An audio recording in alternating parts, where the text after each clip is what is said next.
live today. Yowza. My name's Alan Cox. Thanks for being here.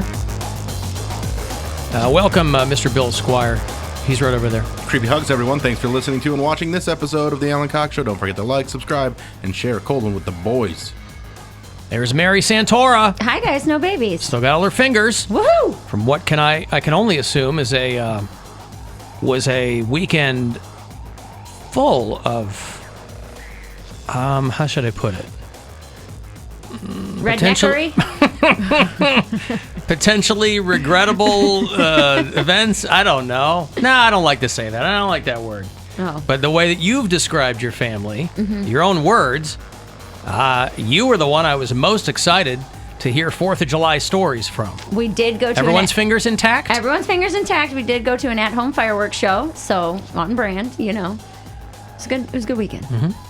Poundcake is back behind the glass. Afternoon, white people. We're back today, because I took yesterday and the 4th off, obviously. And I think we have Poundcake for today, and then he's off to Vegas. I believe I'll be here tomorrow, too. Oh, tomorrow, too? Because my flight's not until, 9. So even if I have to leave early, I could still be here part of the time. Understood. That's dedication. Anybody else would go, you know what, that's why he's such a conundrum. He's such a conundrum to me. Because half the time he'll be like, no, I'll be here, and then I'll go fly. And the other half of the time he's like, I want to lay here and eat. He's an enigma. Why am I talking to him in the third person? Poundcake, you're an enigma wrapped in a riddle, wrapped in a mystery. Oh, I know, because the podcast is not up. It's not really? No, I didn't make one yesterday. It wasn't even on my radar. Okay. Well, I noticed it because I was going to... I hope you notice it. Yeah. Well, I noticed when I didn't do a show that... Well, no, because I was totally going to do it, and I was running around doing stuff for Vegas, just had to run some errands with my brother and stuff.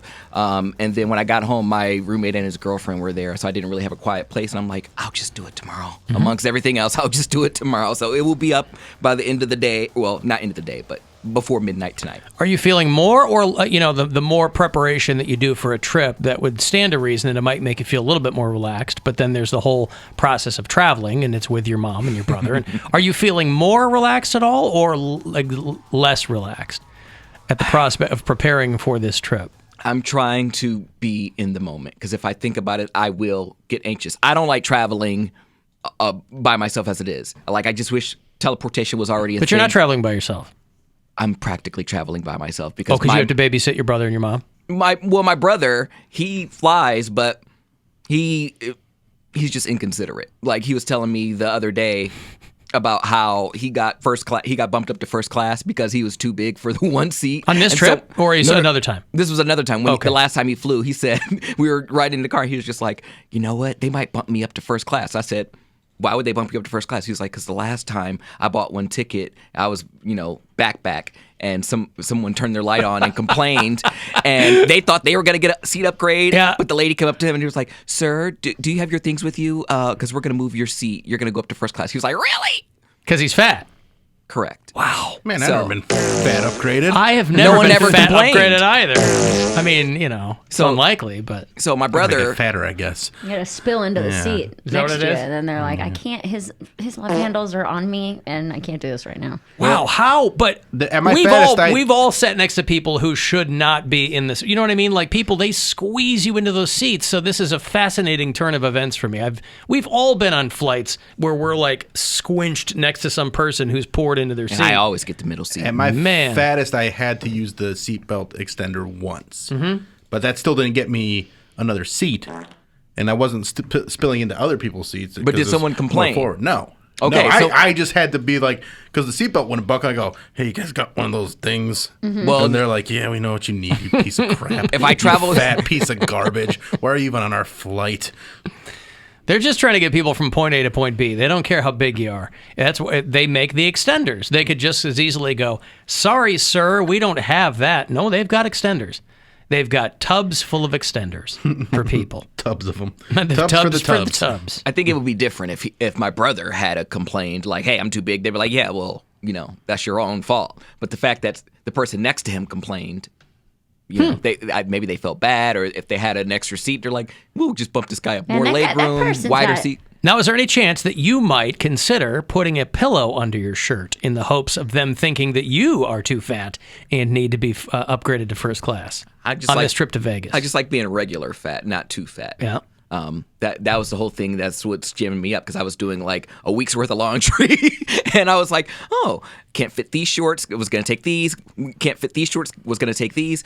So as much as I don't want to, I have to go buy fat clothes, and it's just going to be just for. I have to buy fat shorts. My shirts fit. Fat shorts. Every pair of shorts has an elastic waistband. Not the ones I had. Mine were cute, and they, Oh, they like buttoned. They cut my butt see. perfectly. Yeah. And these ones, it was cupping my fat, and I couldn't close it. I'm like, oh no! So it was cupping your front fat. You wanted it cupping your back fat, your rear fat, your butt fat. No. So that is like my whole to do. So I'm gonna make it a point. I'm like, this is going to be my last hurrah. So I'm not trying to think about the whole travel aspect because otherwise I won't have fun. Things are already too expensive. You want to while out in Vegas and then come back and really hunker down and get things figured out. Yes, I'm really trying to have fun because if I look at how much everything costs. Get in shape just in time for Christmas. Focus on how fat you are for your shorts. That's what you should focus on. That's right. That's what I'm going to focus on. But again, like my mom's like, we're going to do this. I'm like, you guys don't understand. They're like, oh, don't you want to take pictures on the side of on the street with those like performers? Not the performers, but the ones who wear like those big costumes, the hot chicks. Well, that showgirls? Yeah, the showgirls. I just want to be a blob and watch TV. It'll run you like $75 for a photo with them, and they don't understand that. They think they're going to go there and everything's just going to be like, oh, people are just so nice. They just want to. Well, then they won't do the things that cost too much. Did you give any more thought over the long weekend to the deal that I offered you?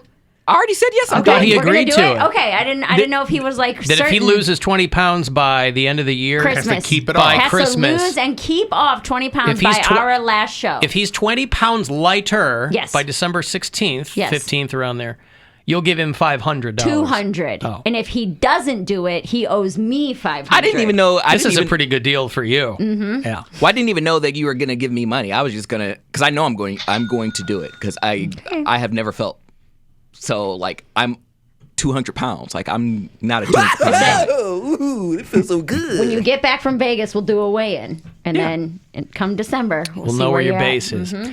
All right, let me take a break here. There's still plenty of chances for you to grab some money, $1,000 to go fuel yourself. Next keyword on the way at 2:30. So listen for that. I'll have a handful of shows along the way to hook you up with for tickets. 35192. Want to text me for anything else? You can get to us at alancockshow.com, and we'll be back.